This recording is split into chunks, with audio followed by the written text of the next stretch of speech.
my true and sincere honor to have my very good friend Lenora Fisher with us today. Lenora joined the Greater Peoria Economic Development Council as a Director of Business Attraction in June of 2019. Prior to that, she served as the Community Development Director for the Morton Economic Development Council and Chamber of Commerce. In this role, her efforts are informed by her experiences running a small business, advocating for public transportation, managing an academic research center, and serving on a winning presidential campaign and transitioning team. She has master's degrees in international conflict resolution from the American University in Washington, D.C., and the Theological Studies from Wesley Seminary in Washington, D.C. Not only that, she is just an amazing human being. She's my neighbor. We talked about her coming to share about this today, so I'm really excited for you all to be able to hear what is going on locally here in our EDC. Lenora, come on up. Thank you.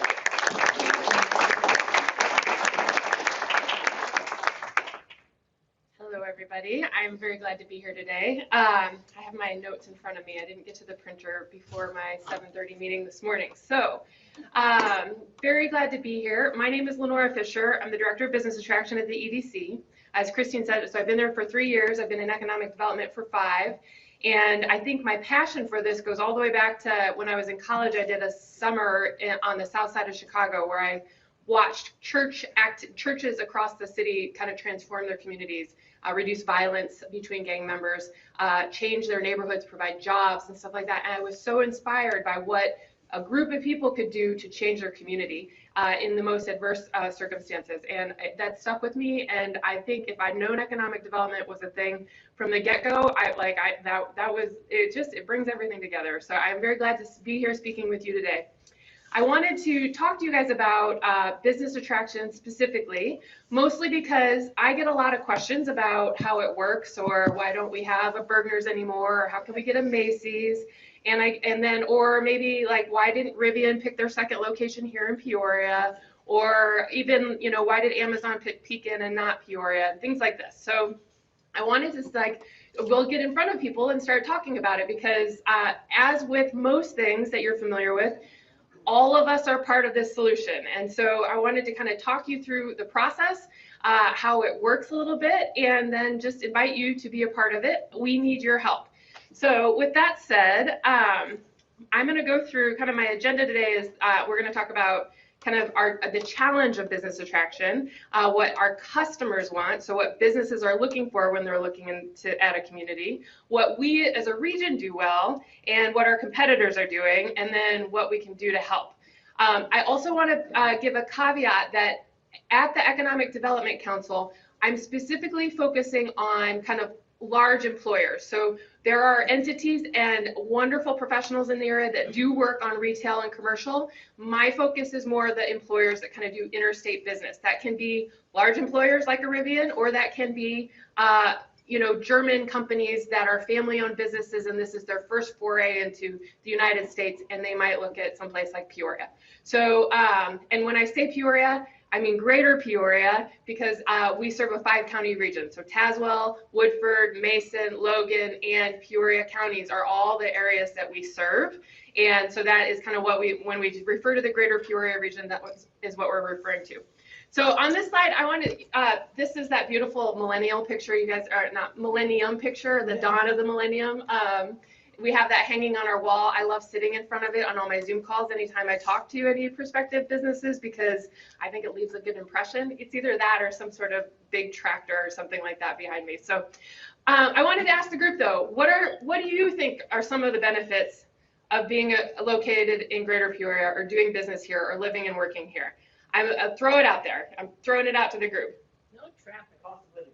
Cost of living, no traffic, agreed. Midwest values. Midwest values, good. What was that? Middle of the universe. Middle of the universe, very good. 2 great Rotary clubs that are dominant. 2 great Rotary clubs, absolutely. I guess I get to advance this, don't I? You can try. There we go. So yeah, I threw a few up on here too. Some of them you talked about the cost of living. We talk about kind of small town feel with a big city amenities. Our airport, close to larger markets, but without the headaches of them. Short commutes, easy traffic. There's also, we have great assets. Those of us who live here know this, and we can talk about it a lot. The challenge, though, in business attraction is, let's see if I can do this. Oops. Oh, come on. It's trying. Try now. See if that works. All right. The challenge in business attraction is that essentially everybody in that purple swath, which is the central time zone, says the same thing. So short commute, great quality of life, center of everything, great access, like all of it. I mean, and if I go to these conferences and talk to site selector firms and a lot of the businesses, like, and I'll hear my competitors essentially talk, and I mean, it's literally word for word. And so, you know, then you're like, okay, well then, how do we distinguish ourselves? What's our value proposition? So, you know, I borrowed a couple clip art from the internet, and you know, when you think about it, so what does our customer need and care about? What do we do really well? What our competition does really well, and where's kind of that unique value proposition in the middle? So, you know, my first year or two, you know, learning the job, kind of thinking of like understanding the game that we're playing, like who we're competing against, like what our competitors are doing, and then where do we fit in that mix?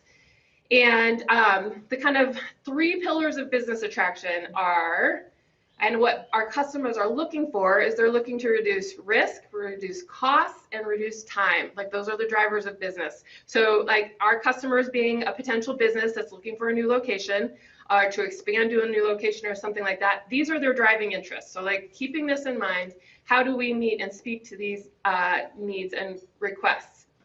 What they're seeking from us, so this is our product, what we're selling to our businesses. The number one deciding factor and driving decision maker is talent and population. So a business wants for every one company or for one job that they would bring to our community, they want to know that there are 10 people in that community that can do that one job. So they're looking at what other businesses are here, what our colleges and universities are special at, how many students are coming through there, how many people are coming through, like that they're attracting to the region, how many of them are staying, things like that. So talent is the name of the game. We have in Peoria this amazing workforce group that works on this. We had the meeting, that was my 7:30 meeting, that is working on this. But where we have opportunity is how to communicate it better, because like we are really leading that game, but we're not telling that story very well as of right now, working on it. But next thing we really are being evaluated on are our sites and our buildings. In the site selection world, they talk about your sites and your buildings are your product. So what you want, what you are selling, so, and that's that greenfield, and it's how fast is it to market, how much of the utilities are there, what can the utilities support, like what's the zoning, and how quickly can I get my business up and running in your location. So same with buildings, our industrial buildings, you know, some of the norms and standards right now, I won't get into in the weeds, but like 30-foot ceilings are minimum in today's like industrial and manufacturing world. You know, truck traffic, new and ease of moving in, spec buildings are a norm, things like that. So our sites and our buildings are very, very important. And then the business climate is kind of the tail end. Usually you're being evaluated on your talent and your sites and your buildings first, and then they'll start to talk to you, like, because they're looking at you online first, and then they'll start to talk to you if you've made for those first 2 cuts, and that's where the ease of permitting, the how quickly you respond to inquiries, the incentives and things like that come in. So incentives, taxes, things like that, those are not usually the beginning of the conversations, that's the end of the conversation. So with that in mind, all right, what do we do really well? We hit on it a little bit earlier. We had some great talking points and assets, first things. But this is a slide that I typically use, you know, just a quick snapshot, what our population is. And actually, I think we need to update this with the new numbers. But we've got, you know, what our major industry clusters are, who some of the giants are. We know all of this stuff, but it's kind of helpful to have a quick snapshot. And then the bachelor's degree issuing institutions and community colleges, getting to that talent pipeline thing. So just some other things, of course, like Discover Peoria has done a great job with their rebranding initiative, talking about what's going on in the community. Yes, thank you. Sports and entertainment, we do great. We've got great assets and resources there. We have great music in town, and the arts are literally one of our top industry clusters as well. Public art, love that. I love our outdoor adventure, Pamba, mountain biking, the water sports. What is the Ledgestone disc golf? Is that right? They're like the largest pot? Yeah. So we have so many things going for us. We talk about it. I always talk about it like Peoria, the greater Peoria region packs an outsized punch, and we always have, and we continue to do so. And we're kind of in this chapter of like a new space. So we're defining it again, and an opportunity to kind of put our mark on the world again. So what is our competition doing well? Like who are we up against? These are some of the things, and I wanted to share that this is what I really wanted to share with you, because how can we as a community work towards some of these things, because these things matter too. So when we're looking at other communities and when businesses are looking at other communities, placemaking really matters. Placemaking is things like public art. It's like bike lanes and walkability and density and things like that. If you think about places you like to vacation, oftentimes there are places that you kind of get to like shop and enjoy and stuff like that. There's lots of things to do and easy accessibility. So I've got some pictures of how some communities are doing this. This is a good example of like a nice wide sidewalk, outdoor seating, stuff like that. This leads to placemaking and like typically where people want to be. Communities are doing some cool stuff with just basic like public art and infrastructure. I mean, this is an inexpensive, easy way to kind of give pop to your community and like help draw people's attention to who and where you are. This is Indianapolis. I don't know if you've been to Indianapolis recently, but their cultural trail, that bike lane, so there's like a sidewalk. They like narrowed their roads. They built a bike lane and sidewalks and maintain their traffic. In Indianapolis is a different place than it was like when I used to visit in college, which was like 20 years ago now. So these are some of the things that communities are doing to help attract talent and be a vibrant place that people want to be. So some examples of that. Planned industrial parks. So this is the thing that this is my biggest wish list. It's a big ask, but it goes so far in the world of business attraction, is having sites ready to go. So again, like our properties are our product. So I'm going to tell you right now, I have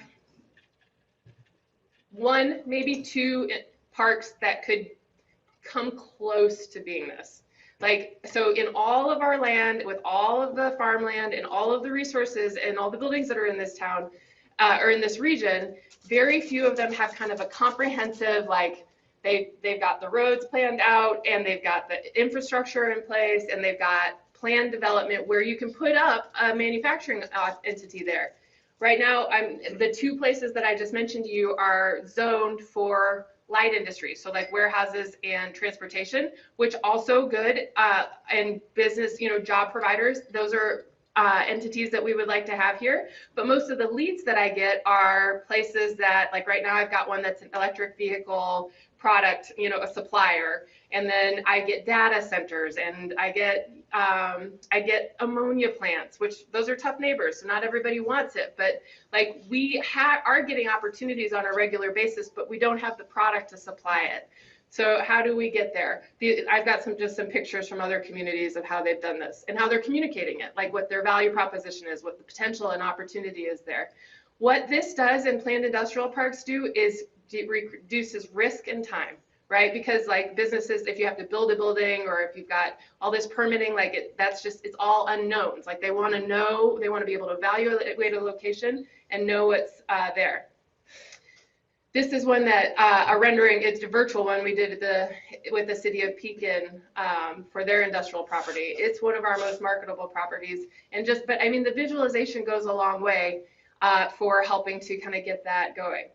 A lot of communities are doing spec buildings. This is a big ask because, typically investment in spec buildings go to where they know that there's going to be a user or a business that's going to fill it. This region doesn't have any of those, and for good reason. And it's an expensive and risky proposition. However, we are typically when you hear about the wins or you read about the wins in the state of Illinois, they're going to places that have spec buildings. So this is the Leon electric vehicle bus manufacturer up in Joliet.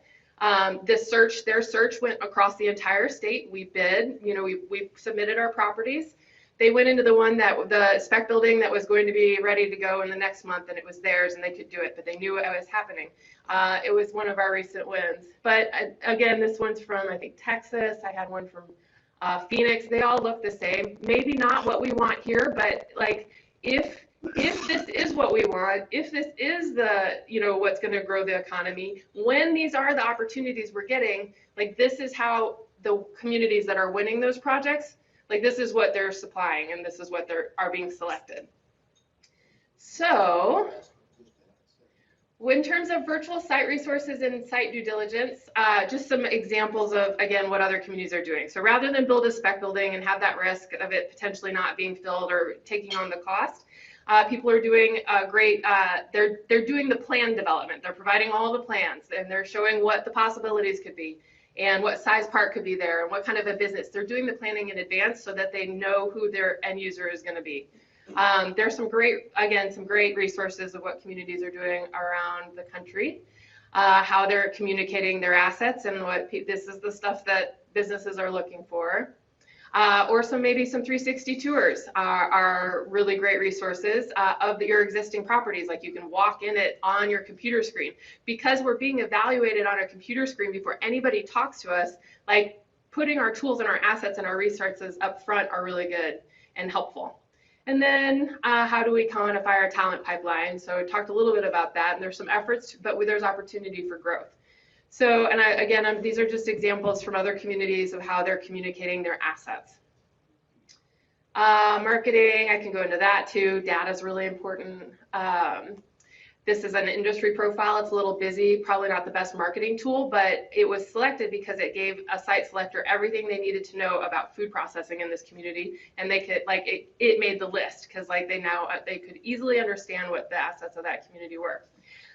Texas is I'm going to beat Texas in something one of these days. That's my goal. So, but I use this as an example because everybody knows Texas, right? Look, all of this, it's branded well. It all looks unified, even Dallas and, all the different things, like that star and then the I Heart Texas. You see these things everywhere, but they've really owned and honed that identity and kind of given itself a brand. And I'm not necessarily advertising or asking for a brand, but just that it is powerful and people share it and use it. So what's our opportunity here to kind of really define that space and give visual representation? Here's another one. I see this everywhere. You guys know where this is, right?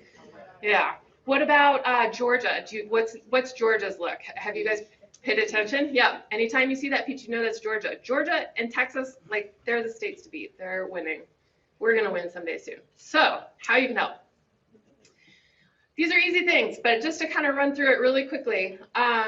Our words matter, in terms of, and what we say about our community matters. So we were talking about this earlier with talent attraction and real estate professionals.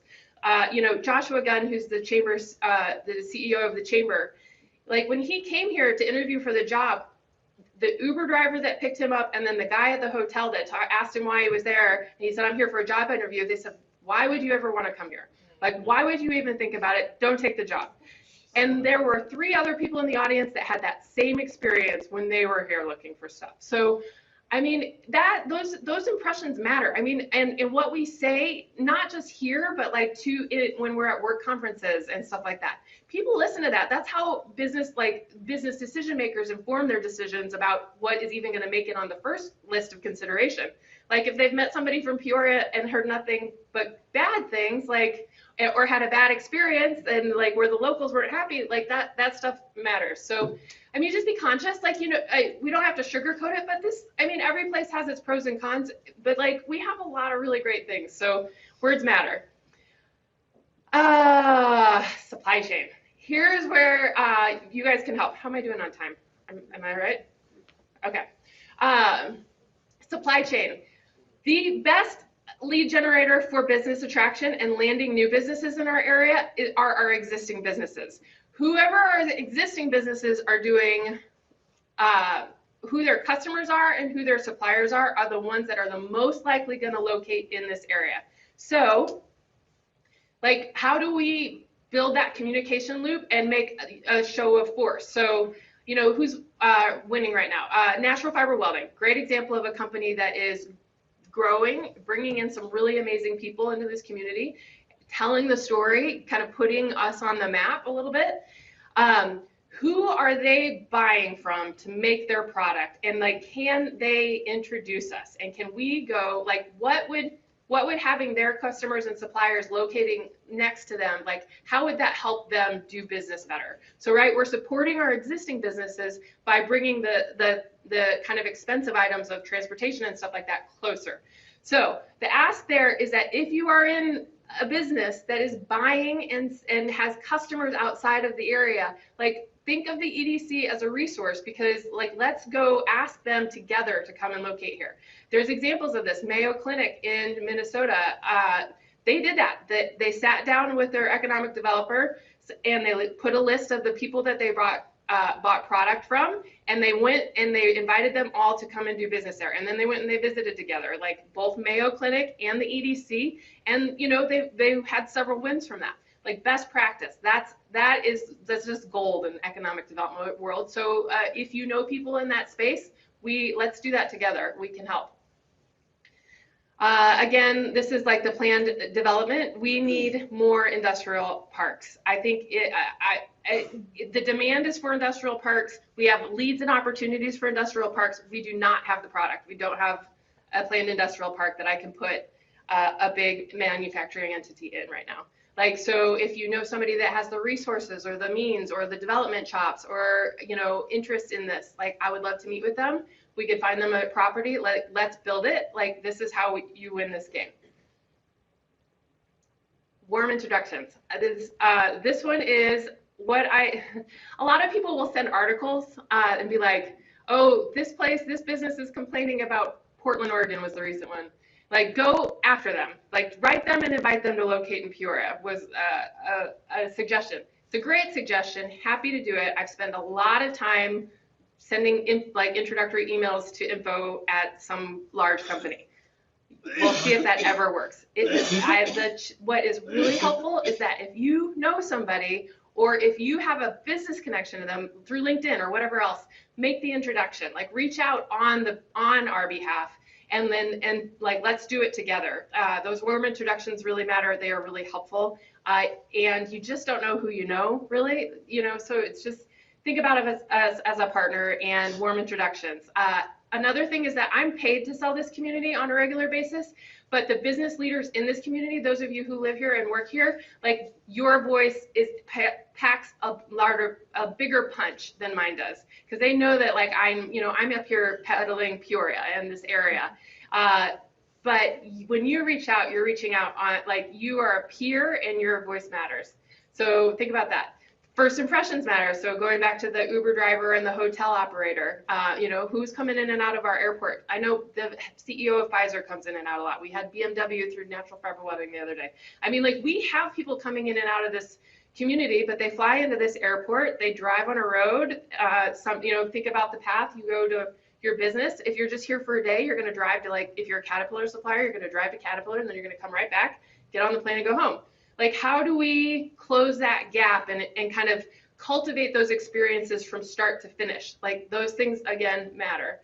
Tell us your good news. Like, what businesses are expanding, who's hiring, who's growing, what the dollars of investment are. So we are building a form to kind of help gather some of that information. Stay tuned, it'll be available. Like, let's all gather that story. It helps us tell the thing. And then this is just the model. It's a little grainy, but it's my favorite. Like, this is always, like, economic development is also a grassroots effort. So all of us will win the big fish. Like, we're going for employers and wins and business growth. Like, all of us together play a part in reaching our goals. The other thing, I just support your team. I think there are a lot of great partners in this community. Sometimes a little confusing about who does what. But just kind of wanted to put some of that, you know, you've got your municipalities, you've got your chambers, you've got some of the innovation and startup resources, you've got the GPEDC. All of us kind of have a different bucket of responsibility in this effort, and we all work together really well. I mean, we should have you know, just the community members and business leaders up here would be the next one.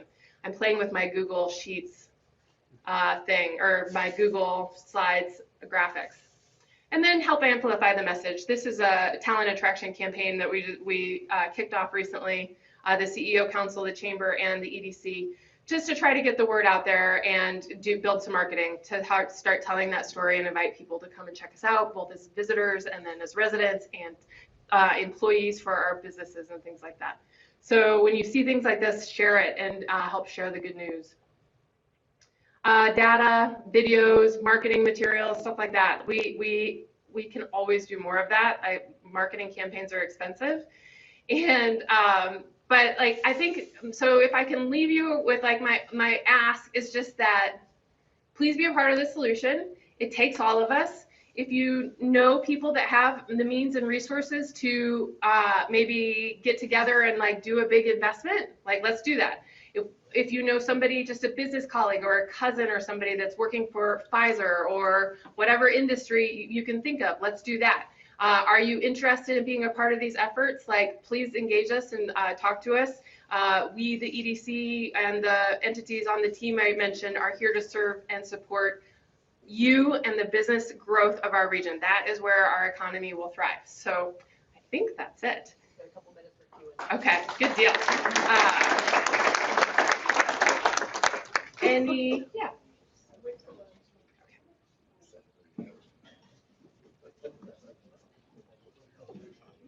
So as a service organization with Rotary, one of the things that is often left out in the attraction of our communities is the impact of our nonprofits and what we have. And we've got a very unique philanthropic region.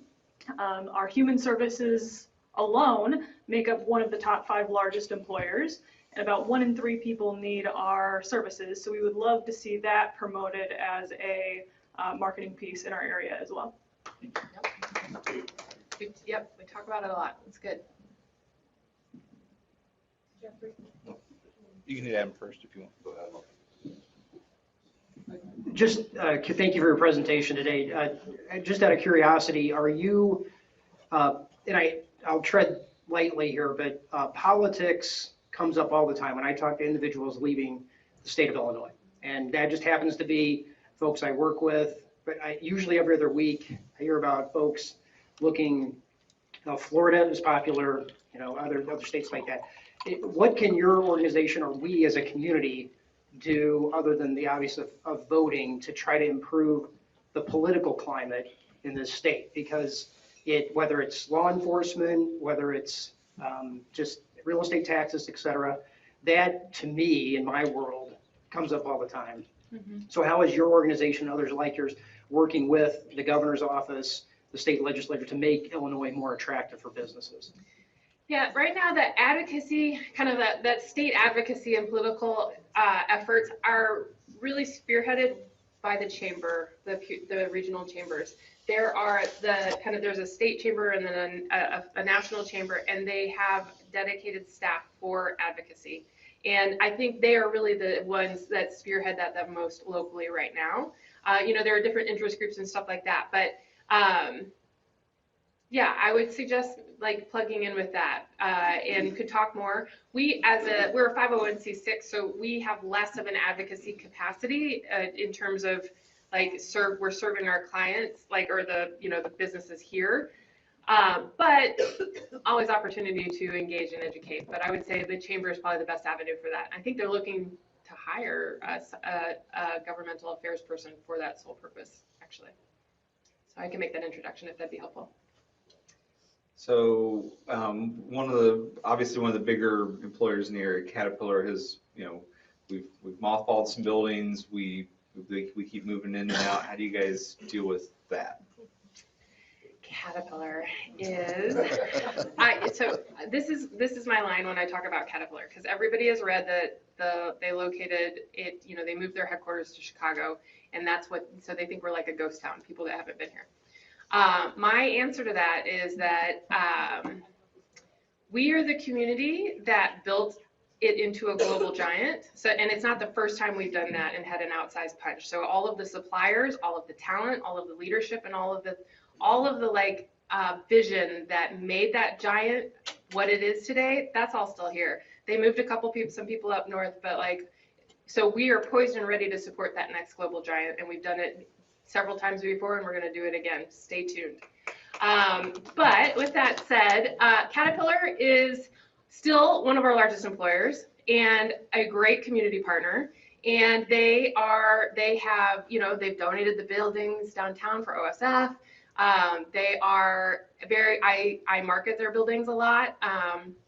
We have a couple of pocket listings. So, we work with them closely and well, and they're also, they're a great partner still. So, messaging and, perception, we get to, that's a challenge because of their decision a few years ago, but it's still a great partner and a great OEM to really put our hat on or hang our hat on.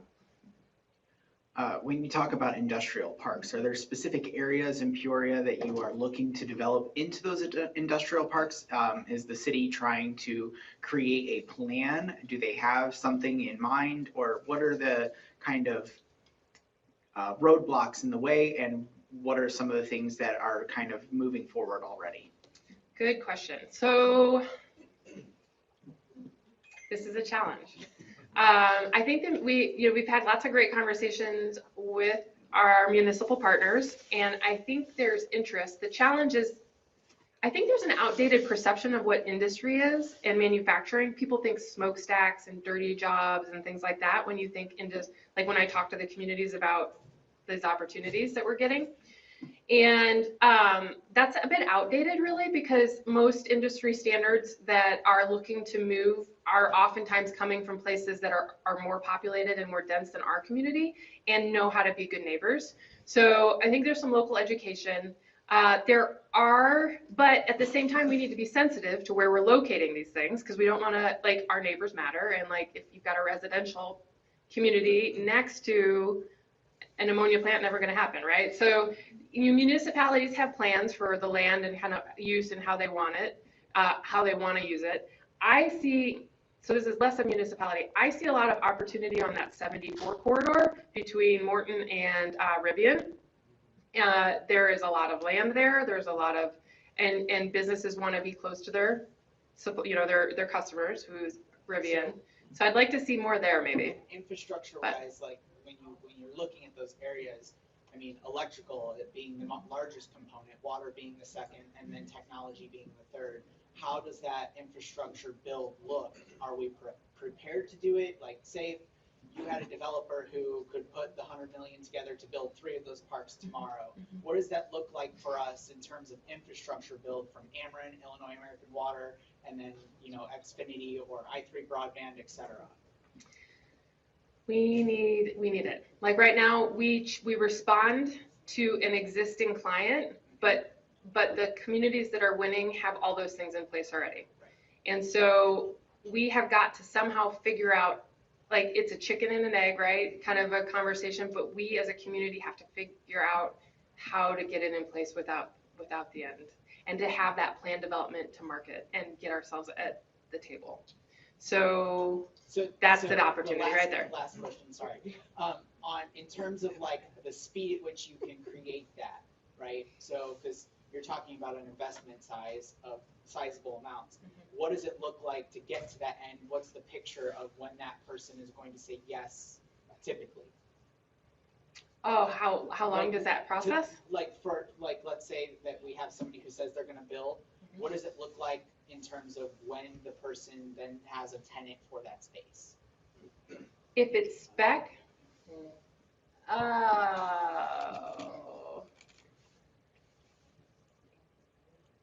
how quickly is it filled?